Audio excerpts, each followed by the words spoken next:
Welcome back in. It's the Lions 24/7 podcast, and it is Whiteout Week here in Happy Valley. We hope you followed along with our coverage on two previous episodes this week. We've had a lot of fun getting ready for this matchup. It's a long-anticipated game here in State College and really across the country, one of the marquee events on the college football calendar. One of the things we missed out on in 2020, but it's back now. Number 22 Auburn in town Saturday, 7:30 kickoff. We will be in the building, Sean, and Brandon Bell will be back on campus, and he'll be on this podcast. This is a guy who knows his way around a whiteout, 18 tackles and a sack in 2016 during that upset victory over number 2 Ohio State, a huge part of the run to the Big Ten championship that year. And we're happy to have him on in just a matter of moments. One of the most underappreciated players of the decade for Penn State. He was tremendous when he was out there. If you remember what that linebacker depth chart and injury report by extension looked like when Brandon Bell was here, to get everything they got out of him, incredible. He's always been great talking to us. I know he was very close with Andrew Callahan, who was your predecessor here. So always great to have B-Bell back in the house. And he's one of those whiteout legends. We don't it's kind of a short book because it just started not too long ago, but playing like that on the biggest stage will always carve out a piece in Penn State fans' hearts. So we're happy to have B-Bell back. Yeah, you'll hear from him in just a bit. We'll get his perspective on what it's like to play in this kind of a showcase game and his thoughts on what this Penn State defense has done through a couple of weeks so far here in the 2021 season. I have a little history with Brandon, too. I didn't cover him here at Penn State, actually. I showed up here on campus the year after he was gone, but I got to cover him at Oakcrest High School back in southern New Jersey, and I'll remember him as a Falcon initially when he committed to Penn State. I was covering him. So a little bit of history, interviewing him on a radio show back there in South Jersey. And by the way, speaking of studios, I think this is my last episode coming to you. If you've been watching on YouTube, on our Lions 24/7 channel, and many of you have subscribed there, we appreciate it. I've been here set up in the nursery, but my in-house producer here, Sean, says enough is enough. Time to evict me down to the basement. A new tenant is coming in any day now. So this is it for me in front of a crib. Any day now. Wow. I just thought you were in there pulling the long-term grift. So anybody that wants to get personalized presents can see Young Olive's name and can get that done. No more presents. We're good until like the 5th birthday party. We're good. Don't even, I got stuff here that you can take that's from my kids when they're that age. So yeah, you're more than welcome to any of that stuff. When you have that much stuff, that's when it becomes the other stuff. So yes. Well, let's dive into some of the conversation from this week, Sean. There were a few more takeaways. When we come to you guys midweek, we're kind of in between our media availabilities. We get into practice for a bit on Wednesday evening, and just coming off of that and some conversations afterwards, feels like suddenly Keaton Ellis trending in the right direction, Sean, at the safety position. Keaton was dressed in his number 2 last night, which is notable because Auburn does not have a number 2. He's been in a scout team jersey. And for those of you that follow closely know that if players are on the scout team, probably not going to play that week, but they're emulating opponent players. And it's good to see Keaton there. He was moving along, probably put him in that 2 deep or close to that 2 deep, especially with Tyler Rudolph missing the first half of the game for targeting. I think that can only help that safety group, a safety group that's played pretty well. Despite not having him, we've seen more of Jonathan Sutherland. He's kind of held his own in there. I know the expectations for him weren't the highest coming into it, but they got a chance to play a lot of guys last week. Could have used, some time with Keaton last week to get him more adjusted to the speed of the game and everything, but he seems to be taking a step in the right direction. He's been part of that trio that we've been tracking throughout the preseason in Keaton Ellis, John Lovett, and Hakeem Beamon. So he's going in the right direction. The other two, we'll see what happens in the next couple of weeks. Yeah, not so much in terms of momentum for the other two right now. Momentum is certainly on the side of Jesse Luketa, and it feels like he's primed for a big week. Barring another ejection at linebacker, and I guess you can't take anything for granted with the targeting penalties these days, we should get a longer look at Jesse Luketa at defensive end from the start of this contest all the way through 4 quarters of a matchup in the SEC trenches now. I'm really excited to see what he does, and opposite of him, Arnold Ebiketie. These two guys, if they show out in this setting, look out. Well, they needed something there, and Luqueta has exceeded expectations. I know it's only been 2 games, but you got to love what you've seen from him so far. He had the tackle for loss, or 1.5 tackles for loss against Wisconsin. That's a transition game for him. It should have taken him longer to settle into defensive end, but he came out and played well there. Had the pick 6 from that position. It just gives you a little bit more versatility, and even beyond that, just depth and talent right there, because you've got Ebiketie, you've got Tarbert, and you've got Luqueta. Then you got a little bit of a break. You get down to Smith, Vilbert, Amin Vanover, and Fisher, Zariah Fisher. So that they needed him to step up, and I think he's exceeded expectations. Really, really just kind of tickled with how he's handled that change. Someone else who stepped up and in a role where they needed this is PJ Mustafer. Added about 30 pounds. We were kind of, in the 20-pound range, I felt like. But yesterday says last year playing 290 to 295, now at 320 to 325, feeling great. James Franklin said he killed it in the conditioning test. Probably could have passed with the linebackers in those conditioning tests. When you think about putting on 30 pounds in 8 or 9 months like PJ Mustafer did, that says a whole lot about where his athleticism is. We know a lot about his history as a wrestler. Franklin brought that up, but this guy in game 1, 70 plus snaps, and when he's nearing 70, Mark Brennan pointed this out with one of the photos he took, and I mentioned in the story I wrote today. He's dropping back in coverage and leaping, extending for the football. The ball eventually finds its way to Jaquan Brisker for that huge interception, but that's what your 325-pound defensive tackle is doing that late in the game with that many snaps on him. Just really impressive start for PJ Mustafer, and that's a guy they're going to be counting on big in this matchup too, because Auburn wants to go right down the middle on you, north-south, with this running back group, starting with Tank Bigsby. Big challenge ahead of him, especially with Bigsby, who's a phenomenal running back for Auburn. I will say this with Mustafer, Penn State seemingly struggled for years recruiting defensive tackles, and that's a good reason why. This is the reason why. PJ Mustafer's 320 pounds, moving like he is. There's not a lot of guys out there like that, and you've got all these elite schools sort of jockeying for these types of athletes. That's what you can get out of it. Now he has to continue, his ascent in terms of his play. But so far, you got to like what he's done, teaming up with Derek Tangelo, doing some nice things, keeping the linebackers clean. I think Ellis Brooks in week 1, a lot of that could be attributed to what he had in front of him. So they've got a big test this weekend. I'm excited to see how they handle it. And by the way, with PJ Mustafer, a team captain now, and a guy that is just going to be loaded up with snaps again here against Auburn. As much as he needs, it seems like he will take on. Now, the USC questions, they keep popping up. The non-answers, quote unquote, they keep popping up too from James Franklin. More of the same, kind of the same dance between media and James Franklin on Wednesday after practice. And at the end of this, no solution in terms of a defiant no, an emphatic no, but more of them handling it internally. Everyone in the facility knows what the deal is. And PJ Mustafer, Sean Clifford, they all say the focus is on Auburn. They feel like Franklin is being transparent with them, and that's all that matters. But again, it's hard to not feel like this week was a bit torpedoed, where it should be all white out all the time, all Auburn versus Penn State, Big Ten versus SEC, and USC has just been kind of the shadow that's been cast over an otherwise eventful week in its own right. They did not need this week. I'll tell you that. I mean, it's his distraction to handle, but it's gonna have a ripple effect for everybody. So you would like to see them try and put this behind them as best they can, but it's not going away. I mean, this is, like I said, this is a job that fits. So it's not going to go away anytime soon. Even if, as he said on Wednesday night, even if he says he's not in the running for it or not interested in it, it's not going to go away. That's just the nature of the beast these days.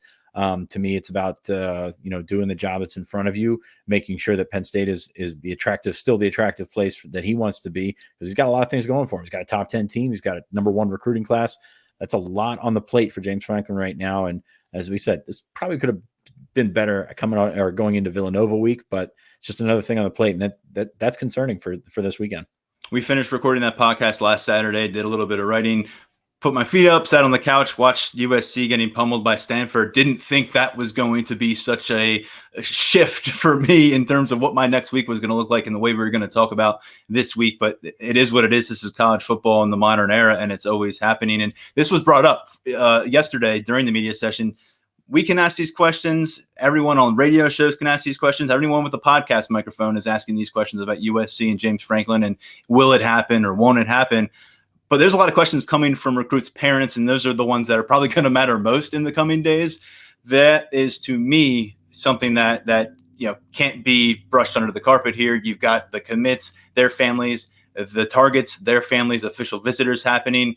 There's a lot of conversation. They're aware of it. They're hearing it. The teams that are recruiting them probably making them aware of this as well and making sure that they know what's going on and casting some doubt. And so Franklin, while managing a game plan and trying to get ready to take on a top 25 SEC team, is going to have to clear the air a bit with these conversations. Yeah, those conversations are the important ones, not the ones with our microphones in front of him. So he's got to talk to players. He mentioned he talked to the leadership council about what they're doing. He's talked to his staff and things like that. Like I said, it's not going away. I mean, and even when somebody else is going to be, even if somebody else is going to be connected to the job, we saw Luke Fickell, it was a tweet the other day that it was his job to turn down. Even those guys, it's going to, James Franklin's going to be in this one to the end, even if he's actually not in this one. So it'll be very interesting to see how this whole thing turns out. I think that there's a lot of not a cause for distraction, a lot of potential for distraction here. He's had it before. It usually comes at the end of the season, but he's had it before. So I don't know how that's going to go. I don't feel strongly one way or the other because it's week 3. We're not used to this typically at this time of year. So it'll be interesting to see how he handles it and if it bleeds over to the field, because right now that's the thing that matters is Saturday night. Usually we've already gotten past Thanksgiving by the time we're having any of these kind of conversations. You're right. It's weird. And particularly when Penn State's popping up inside the top 10, riding a 6-game win streak, there's a lot going on here that you like about the program and a lot of resilience that you like about James Franklin, quite frankly, coming off of 2020 and what that looked like for him and this team. Before we get to Brandon Bell, just a quick kind of summary of what we heard today from Jaywan Sider. There's something up on Lions 24/7, but this running back group, there's still a lot of that unresolved. I don't think we've seen it hit peak capacity by any means through 2 weeks. It was a rough start to the season at Wisconsin. Be able to right the ship there a bit with Noah Cain in the fourth quarter. Kevon Lee came on a bit. We've seen a little bit of Devin Ford and a very small amount late of Keziah Holmes last week, and none of John Lovett. And I'll start there. Jaywan Sider was asked about John Lovett's status, and he said, "Hey, that's James Franklin's question to answer. So I'm not going to hit that one." And James Franklin wasn't interested in answering that question last week. So leave it where it is with John Lovett. We're not sure. That's the only answer we can give you right now. He was in Bo Nix's number 10 last night at practice. So that gives you some idea of what to expect from him this weekend, which should be probably nothing. But that's interesting because you ask him point blank about them, and Sider, who is usually pretty talkative in these things, defers to Franklin. That's not a good sign to me, man. He's with the team. That he was on the field for pregame. He was not in pads, and he was not in Madison. We'll see what happens this week, but it certainly doesn't seem to be trending that way. This is a guy with senior eligibility and a 3-time leading rusher previously at Baylor. So it was high hopes for him coming to Happy Valley. Noah Cain, kind of more of the same from what we heard of Noah post-game, that he was able to get through those early jitters and just getting through that first start. Jaywan Sider referenced this again. The young man had 2 starts in his career, and both times he went down on the first possession with an injury. So he said just getting through the first drive at Wisconsin was a momentum builder and kind of was able to clear up some of those cobwebs. And then moving on to Kevon Lee, he went right into Noah Cain there too. He said playing with Noah Cain daily on the practice field, going about his day with Noah Cain, is the best thing that can happen for Kevon Lee, who had some learning moments at Wisconsin, realized if he doesn't stay on track, the offense can't stay on track, and that hurts them and sets up 3rd and longs, and that's not good. And when it's a 0-0 game, he came on a bit last week, flashed a little bit of that speed, but they want to see him run behind his pads and remind himself that he is a power back. That's the type of back that he is. It's not necessarily the type of back that we saw in week 1, but coming out of the gates in the second half this week, that's kind of what he is. Now, I will say about this group in general, impressed with their chops as receivers so far. 10 catches through 2 games, which is kind of unheard of if you follow the last couple of years, especially when you don't think Noah Cain, you don't think Kevon Lee, you don't think of these guys as receivers. So I'm really impressed by that. They actually have tripled up the number of catches for tight ends, which is another topic for another day. But yeah, these guys have been, I guess multi-tiered threats, not just a guy that's going to line up and go straight at you, which is kind of how we pigeonholed Cain, how we pigeonholed Kevon Lee. So interested to see how they work as multi-dimensional players. And then two other guys I want to hit on here together because I did ask about them together. Devin Ford, they were pleased. They felt like he took a step last week, was able to kind of let loose. And that with him, it's about overanalyzing and not letting loose. He says he feels like if Ford wants to be a coach, he's going to hire him down the road someday. They really like his mind as a football player, but sometimes it works against him, and he doesn't just trust his reaction and let his athleticism shine, which we saw it shine a little bit early on in his career here, but certainly down in the high school fields of Virginia. And then Keziah Holmes really feels like they're content and he's understanding to work him along slowly. Jaywan Slater had a conversation with him last winter after the season, really said, hey, right now you're an athlete playing running back. Remember, Jaywan Slater originally recruited him as a receiver with the Florida Gators staff. So he said, trust in what we're going to do this offseason. Follow along with these veterans and kind of a bit of a reversing course because Keziah Holmes was forced into action late last year. He got that taste, so it's not easy to take a step back, but it kind of sort of sounds like a red shirt season. I'm not saying it's going to be a red shirt. He played against Ball State. Maybe it's worth checking in on his reps week by week, but really feels like they're on the same page with working him along slowly. He actually mentioned it took Miles 3 years. It took Journey 3 years. Give it some time. Yeah, this is a trust the process moment for Holmes, who's a long way from home. So it'll be interesting to see in this portal era how that comes around. But that's a tough situation to deal with. Essentially, not that last year was a redshirt year, but essentially taking that back seat to those other backs is going to be a test on him mentally. It'll be really interesting to see how he bounces back and handles it. All right, Brandon Bell right now is thinking enough about the running backs. Bring on the linebacker. We're going to do that. It's whiteout week here in Happy Valley. We've been talking about it all week. We had Josh Pate breaking down this game earlier. We had Nathan King from Auburn Undercover talking about the Tigers. Let's talk about Penn State and what this means for the Penn State community. And a guy who had great perspective, fellow former Cape Atlantic League athlete, Brandon Bell, joins the Lions 24/7 podcast. Brandon, great to have you on. Thank you. Great to be here. Good to see you guys again. Familiar faces for sure. Well, Sean was just talking about you being one of the more underappreciated guys in the past decade for Penn State football. I don't know how you feel about that, but you did a lot in a Nittany Lions uniform. 5 years out of that 2016 season, what a heck of a ride. When you view it now and you think about how your career ended, what goes through your head? Oh man, don't remind me. Make me feel old. It's been 5 years already. But I'm grateful for every opportunity I had to put on that uniform. Definitely looking, now in this perspective, wish I had a few more years to play in that uniform. And I'm just grateful that I put it all out there and made some history at Penn State for sure. Be about 5 years. Does it feel like that from the whiteout? I mean, that's a long time from that. Now, I say the whiteout. You played in a bunch of whiteouts. You had some good outings, but that Ohio State one, I mean, is that the whiteout to you? Yeah, of course. I mean, that's the last time we beat them also. So every chance we get, we're trying to take those guys out. But as we know, the whiteout is a special place. And I've actually been to, I think, 2 since then, as a spectator. And it still gives me those jitters, on the sideline, those butterflies, as if I'm still out there getting ready to suit up. Now, Brandon, looking back at that whiteout game, career high 18 tackles, had a sack of JT Barrett.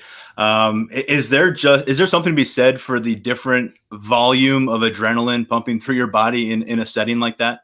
Yeah, for sure, 100%. Jason Kabenda and I were both coming back off injuries, a few games out.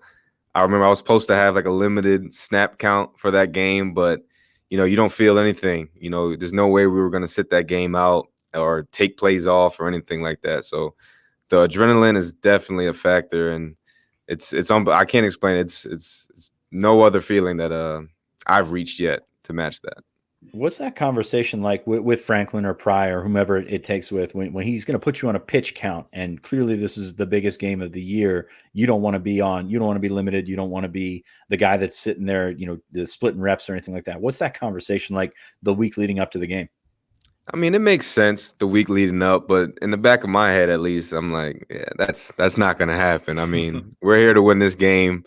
I believe Jason, we were at the camps that with the kids, Nittanyville, excuse me. Jason, he said we were going to win, and that I loved it. And that with that in mind, I wasn't going to sit out any plays. Well, how about this? These guys do a great job, the players on this current team, and year in, year out, and your squad, I'm sure, did the same, of saying, hey, it's 1-0. They really don't give us, in terms of media access, a lot about how excited they may be for the whiteout. Is it a challenge in some way, even though it's a home game and you got the crowd backing you in a great atmosphere and an awesome matchup? Is it a challenge just preparing yourself to stay within yourself? It depends. I mean, for the experienced guys, I'd say no, but maybe for some of the young guys who haven't experienced at least playing in that atmosphere, maybe. You don't want to rely on it by any means. It's a factor, but at the end of the day, you got to go out there and execute, to a T and play fast. So it makes a difference, but as a player, you can't, rah-rah about it too much. James Franklin talked about nerves last night and how you use nerves, whether it's a positive energy and a negative thing. When did that happen for you in terms of changing that over? I mean, have you ever been nervous from the start of your Penn State career to, like, when did that change to being the veteran, being the guy that everybody looked around to sort of get everybody in the right mindset? Because I think that's a fascinating dynamic in games like this, especially with guys. Last year they didn't play in front of fans. Been 2 years since a whiteout. How do you handle this situation? So I guess how would you, Brandon Bell, 5 years ago, 6 years ago, whatever, have handled this, and how would you kind of dance around it right now? Yeah, I think it's definitely it's different for everyone. Like you said, myself, at least back then, being a leader. Well, for one, yes, I definitely get nervous. There's a lot riding on the game, as any game in college football. But with that atmosphere, college game days there's definitely a lot on your shoulders, but as a leader, you got to stay calm, cool, and portray that to your team, to the team, and let guys know, like, look, we're here to play, we're here to win, we don't care who it is, no matter how big the game is. And once you get that first hit out, whether it's kickoff or that first snap, all those nerves go out the window, and then it's just game time. You're locked in. But I believe, I'm a believer in, butterflies is natural. If you lose that, then you probably should, retire. We heard basically the same thing from PJ Mustafer last night, and I'm not surprised. A guy very much in the mold of a Brandon Bell. That's why he's a team captain right now. And there is some very good quality veteran leadership. I know for you, these were just like the incoming recruits, and now they're the faces of the program now at this point. How important is that here in 2019 when you've watched this team go on the road at Wisconsin, coming off of a year where they didn't face any kind of crowd? How crucial is it for this Penn State team to have this collection of leaders? And overall, what are your thoughts about the veterans? Yeah, man, it's big. It's just speaking on that Wisconsin game, I tell people all the time, looking back on it now, being, more of a grown man than a kid playing college football, confidence goes a long way. And I think that Wisconsin game, week 1, division opponent at Big Bad Wisconsin, that's going to go a long way for these guys. And, the leaders have to portray that and keep that going, as I know they are in there. I don't know these guys personally, but, been there, done that. So I feel what they feel, their pain, their joy, and everything like that. And, I trust in them. I believe in them wholeheartedly without even meeting any of these guys. How close are you to the program right now? I mean, you obviously watch the games. I know you tweet along with the games. Your Twitter is pretty entertaining, if I do say so myself. But how much, how invested are you into this current team, and how much do you sort of live and die with snaps and things like that these days? Yeah, it's interesting. Actually, as like I've phased out, 5 years is not many guys or any that I played with. And at first, when I was done, there's still guys, friends of mine that are playing. So, I'm locked in to those Saquon years and, Deshaun Hamilton years. And, my heart's pumping, nerves are running. And then it kind of phased out a little bit. And for whatever reason, I think because I've actually gotten a little bit closer to the team this year, I took a visit up there during the summer. And excuse myself, I have met some of these leaders. I've met Brisker, the linebackers, Jesse, Brandon Smith. I have met these guys. It blanked out on me. So I think that's also a reason why I do feel, my heart's pumping a little bit more on the Saturdays now, because I'm invested in these guys. I hope they do well. Coach Pry, of course, all the coaches, Franklin, especially the guys there, having the chance to talk to them over the off season and maybe for my future, maybe someday, and just being closer to the program is definitely something I enjoy and want to keep doing. How was that set up, Brandon? Was that James Franklin extending an invitation, someone on the coaching staff, or were you just going to be on campus and it worked out? And what was your message to the team? A lot of unfamiliar faces to you at that point. Yeah, well, Coach Pry's always, we, talked about the year every now and then. He's always, come on up. And obviously, life is a little difficult sometimes, but I believe in June they had the like alumni weekend, and I wasn't able to make it up there, unfortunately, but I came up the next weekend just, on a solo trip. Brought my little nephews up there and just had them, see all the equipment and everything like that. Give them a chance to, feel it, as they're a little older now since I was there. And it's always love, man. It's a family atmosphere. Franklin, those guys, they preach that, and it truly is. No recruiting or marketing thing here. It truly is. Once you're a part of it, come back. You're welcome home. And I know some guys kind of lose sight of that when they're away. But if you come back and just tap into State College in general, honestly, the love is always there, and it's an open door policy. And I wanted to come to training camp, but I started, a new opportunity and things like that. So, but I know the door is always open. What do you think about the way he's handled, Franklin has handled things? We heard some criticism, especially early on in his career, about, making the program probably something that wasn't, and we saw some sort of split with the Letterman at times. How do you think he's handled that whole aspect of, because Penn State's such a special job, and that it's the players program. Everybody's, says about Joe, OB, Franklin, all that stuff, but it's really the players program. How has he handled bringing that back around? Because it hasn't always been great for him.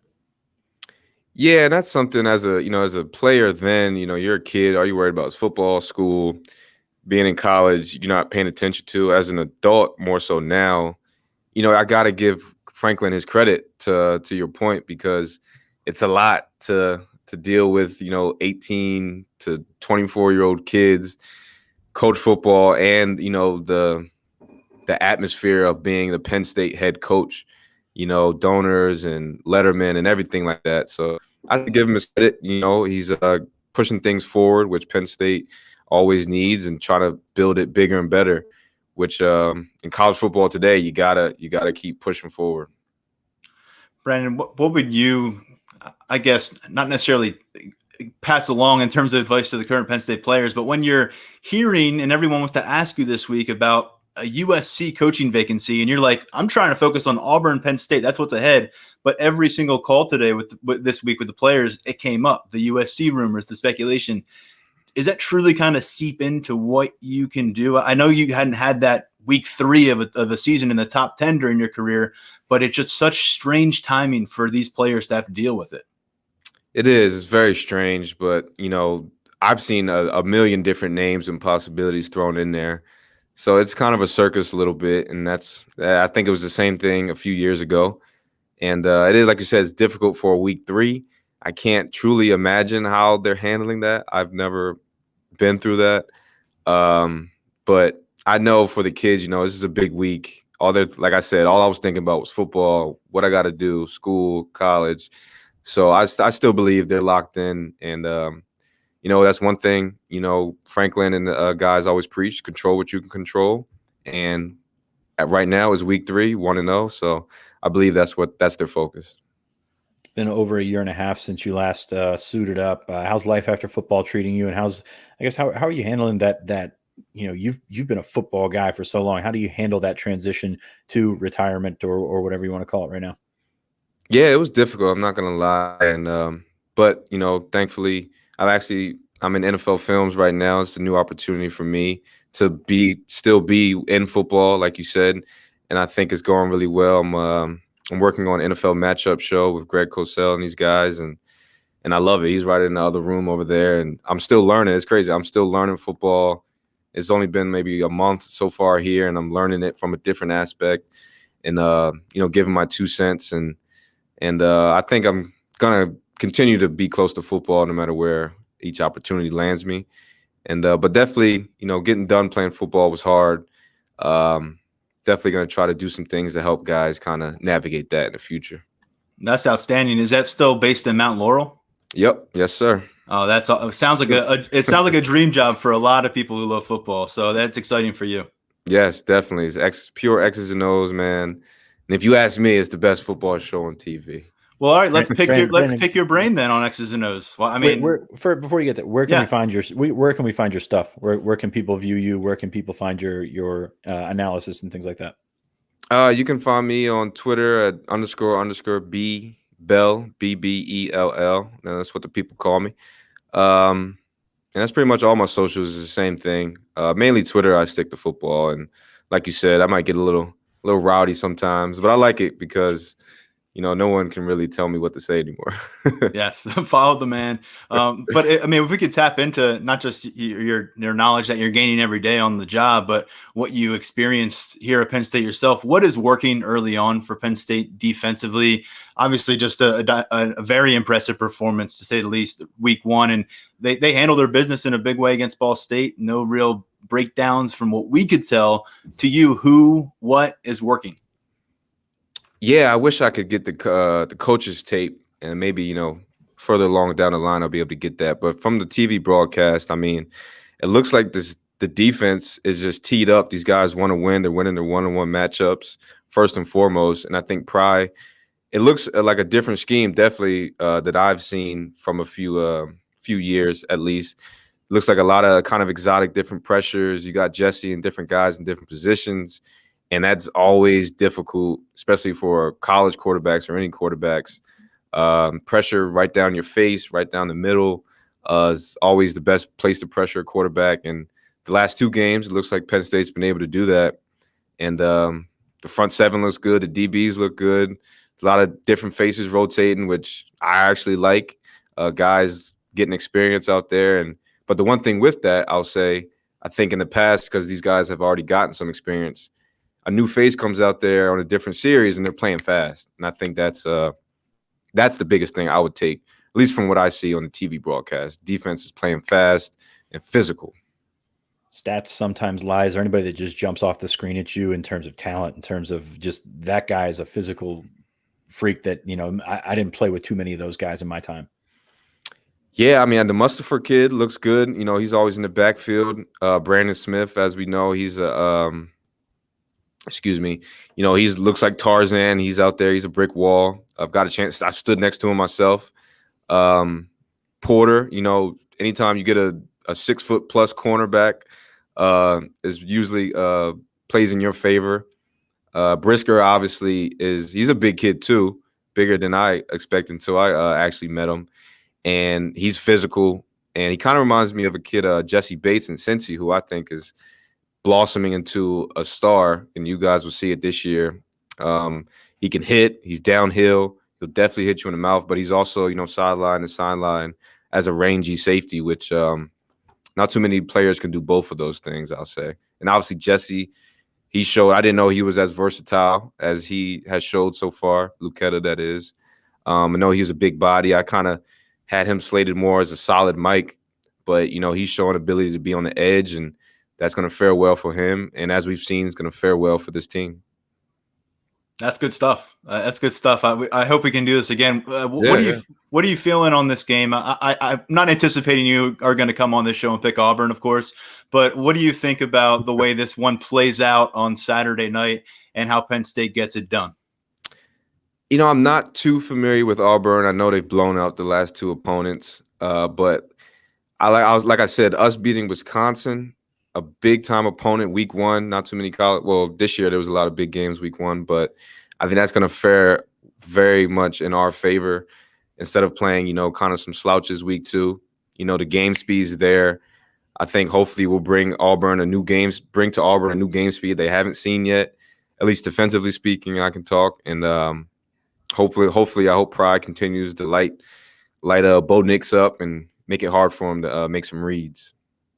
Brandon, this is probably just a splinter on this conversation, but you mentioned the Wisconsin game, 16-10. I don't think, getting a win at Wisconsin is awesome. But I don't think fans saw that as a great game per se. It was 0-0 at halftime.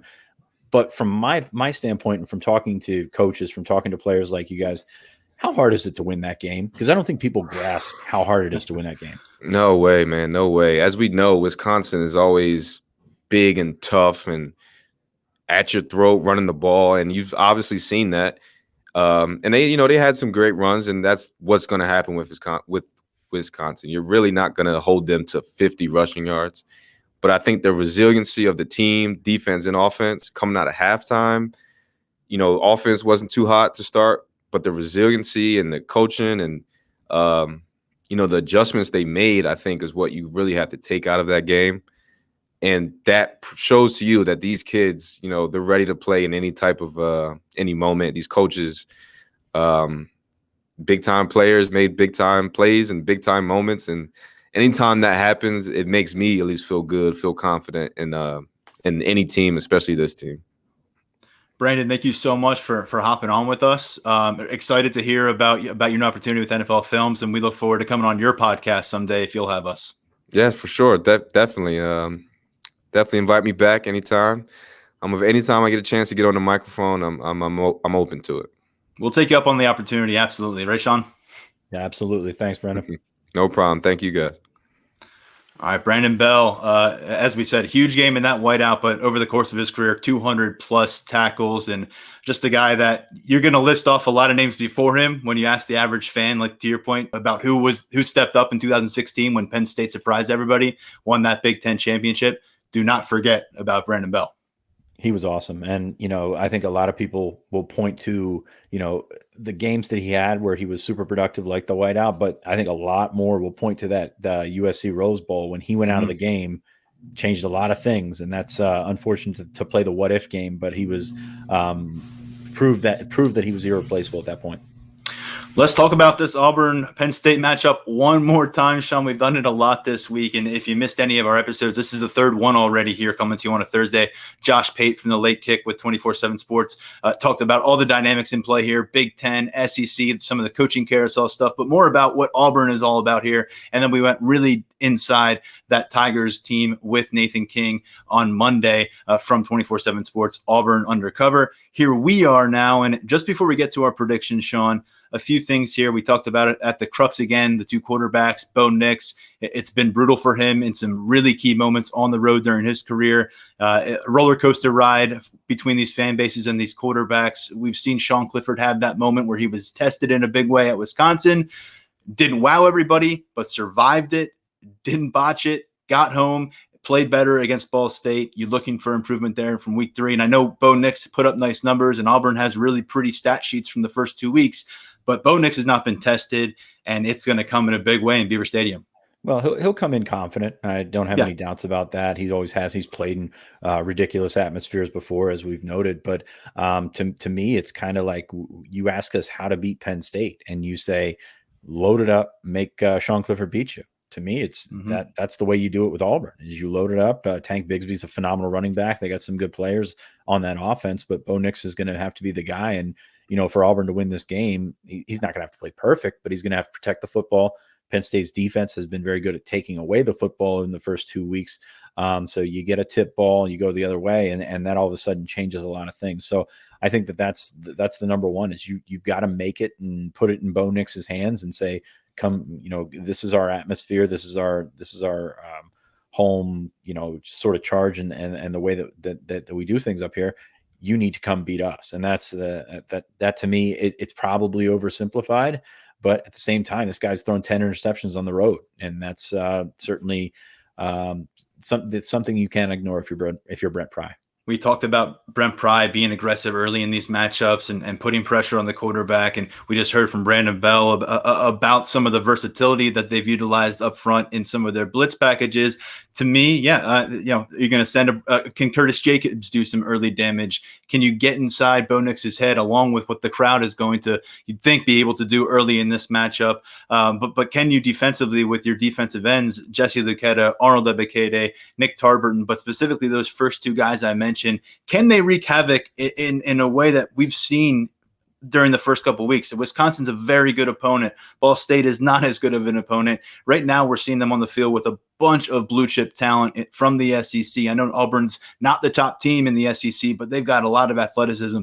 If Arnold Ebiketie and Jesse Luketa can get after Bo Nix on their own, and you don't necessarily have to rely on blitzing, it's going to open up so much. But can Curtis Jacobs make an impact on that regard? Can Jair Brown or a cornerback maybe come off the edge early on? Because, like you said, I think we've seen Penn State and the fans here put opponents in avalanche situations. It spiraled out of control for Michigan a couple times in recent years. One year they bounced back a bit and rallied. The other year they stayed buried. Penn State here, I think, could create that kind of effect against Auburn with strong defensive play early on. And that starts with getting after Bo Nix and making him feel unpleasant. Pressure is just, in general has been so big, especially in that Wisconsin game. They came right at them early. It's funny you mentioned guys like Jacobs and the backside corner and safety, because I think those guys are going to be important in the run game, because Auburn's going to try and find some seams and cut back lanes and things like that. And I think that backside pursuit is going to be very, very important for Penn State this week. Got to be better at tackling. They were good this week at tackling, no doubt about it, but this is a different animal when you're talking about an SEC team coming in. So I'm really interested to see some of those subplots on defense, see how they can work. But Brent Pry is going to get after Bo Nix, I believe.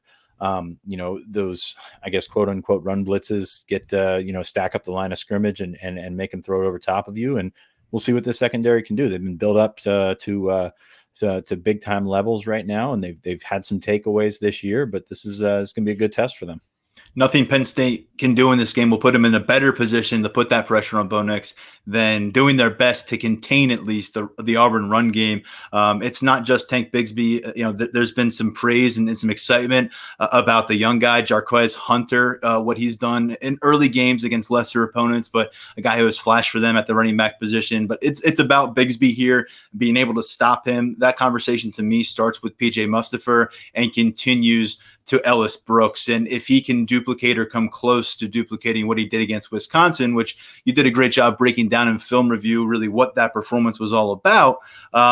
If he can guess right and he can get after these guys in the backfield and he can and avoid pursuits that put him in a tough angle and create creases like you just talked about for these running backs, if he's on point like he was for a lot of the Wisconsin game, it takes this Penn State defensive attack to a different level. If he's below that, then that could be a problem. Yeah, I agree with that. I mean, you're kind of right on the line there in terms of Ellis Brooks played really well against Wisconsin, but he was a few decisions away from not playing really well against Wisconsin. You just kind of have a little bit more athleticism on the outside. You have a little bit more room to take a false step here and there. Ellis Brooks doesn't always have that, but it'll be about the guys in front of him. You mentioned Mustafer. Tangelo should be big. Be really interesting to see who fills those other roles, because Izzard played a lot last week. Devon Ellis played a lot in week 1. So those guys are going to have to play. I will say this. I expect Mustafer to play 90% of the snaps, 80% of the snaps, whatever have you. I think those rotations get really tight on defense. Once again, you're going to see a lot of Castro Fields, a lot of Porter, a lot of Brisker. Hopefully if his injury status is cleared up, then I think you're going to see a lot of those starters out there. And Penn State's offense has to keep them off the field as much as possible. They didn't do that in week 1.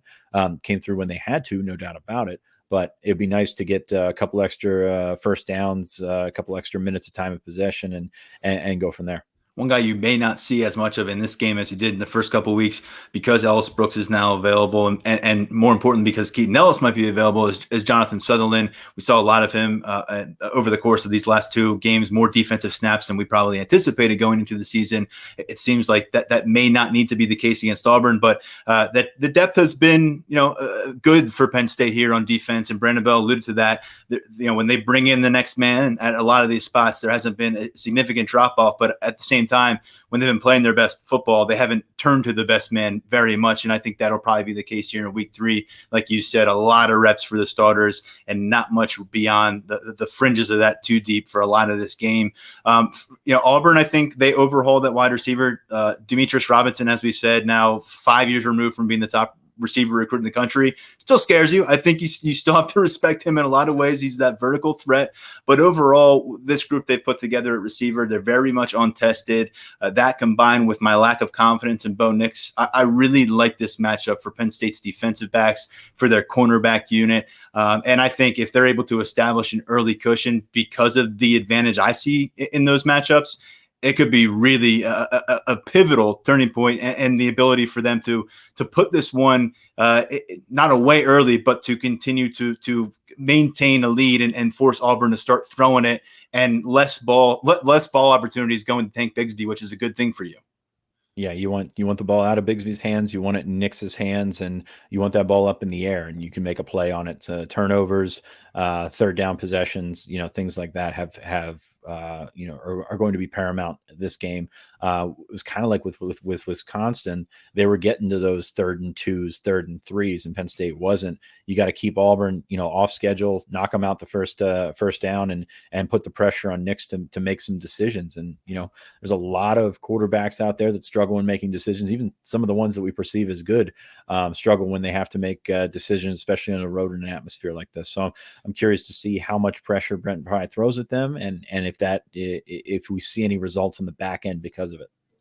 From Penn State's offensive perspective, I'm really curious to see what kind of performance we see from the offensive interior. I'm looking at that group, on the left side more so, Eric Wilson and Mike Miranda. What are they going to do this week? That was an issue early against Wisconsin, and really it just hasn't been. It needs to be fine-tuned. If this offense is really going to take off, the interior offensive line and their ability to continue to take steps forward and open things up for this run game is pivotal for Penn State to be in contention long-term here in the 2021 season. So does that combination look good? Do we see other combinations? We saw some of Drew Scruggs at center. They were testing some different things out there, different combinations in the Ball State game. How much is Phil Trautwein viewing this as a fluid situation? How much is he feeling like he has his 5 and they're in the spot they need to be in? There's not a lot of time to figure this out against Auburn because they're going to send a lot your way from an athleticism standpoint.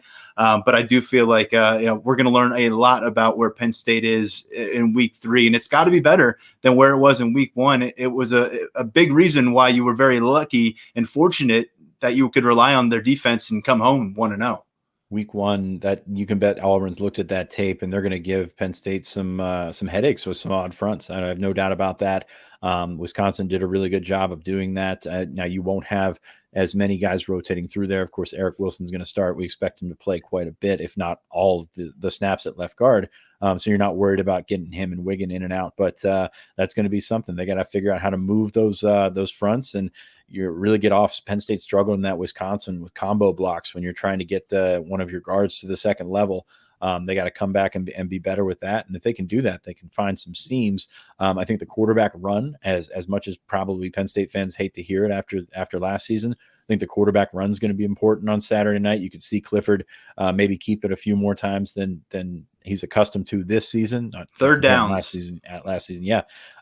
Third downs. I think he can be effective with his legs. I think he can get them going in one direction, pull it and get yourself 8 or 10 yards and, move those sticks. As we mentioned, it was so important before. So really interested to see how he handles that situation. Of course, everything comes back to Clifford. So you're going to wonder how he's going to handle the atmosphere, wonder how he's going to handle things. And if they get some confidence and some momentum, they can put some points up, and I'll be very, very big test for Auburn's defense. I know that the way that Penn State started out, you wouldn't think that, but there's some playmakers there. You could see Jahan Dotson getting deep. It would be very interesting to me to see if you take the Wisconsin approach and come after Sean Clifford, come after the with the run blitzes and things like that, or if you take the Ball State approach and kind of sit back and not let Jahan Dotson beat you up over top, not let those tight ends beat you down the seam. So Auburn's got options. Like you can bet Derek Mason's going to throw a bunch of them out there. He's a very good coach. So it will be about how they defend Clifford, and it's kind of the same thing on both sides.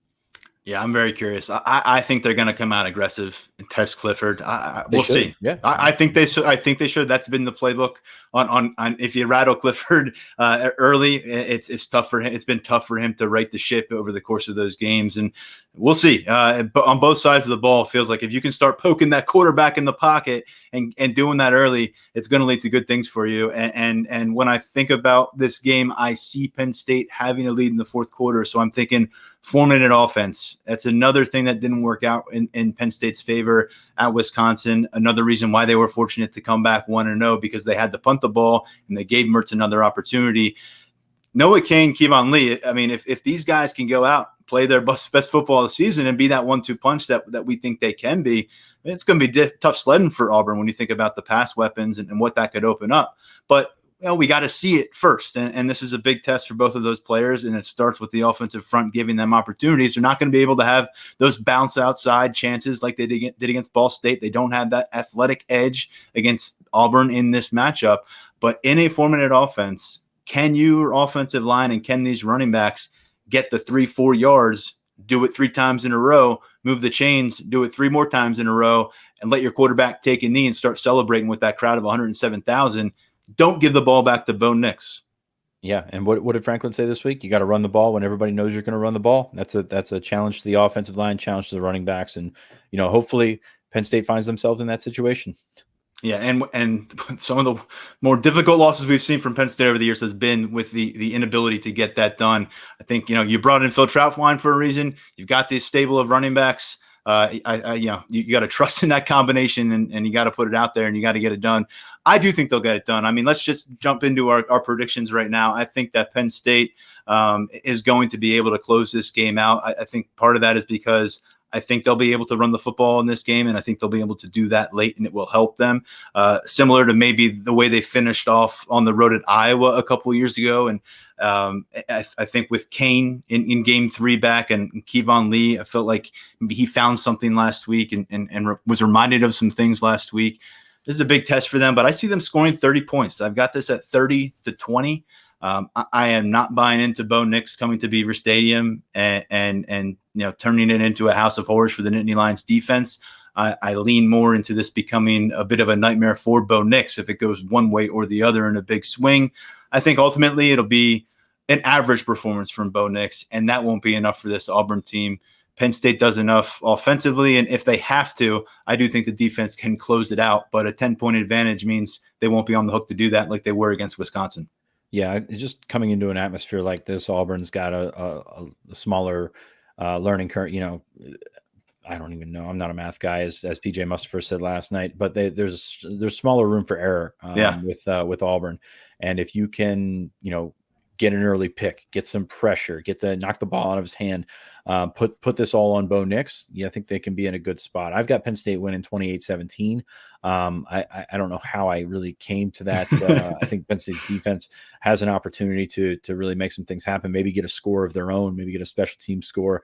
And if you get one of those big swings, one of those sudden changes, and it results in points, that could be absolutely huge for Penn State. And I can see that you talk about atmospheres, you talk about how much the whiteout is worth and things like that, but really at the end of the day, I think Penn State's a better team. I think they're in a better situation playing at home, and I think that they can come out and set the tone, which is a tough one to forecast on a Saturday night in Beaver Stadium. We've seen KJ Hamler, Saquon Barkley, Trace McSorley come up with huge plays in this whiteout spotlight. I think there's going to be a moment like that for Jahan Dotson in this matchup. Throw my dart at the board again. And I'll say, and not just Jahan Dotson's going to have a good game, I'll say he'll score a touchdown from beyond 60 yards as a punter or receiver. One of those plays that lights up the crowd.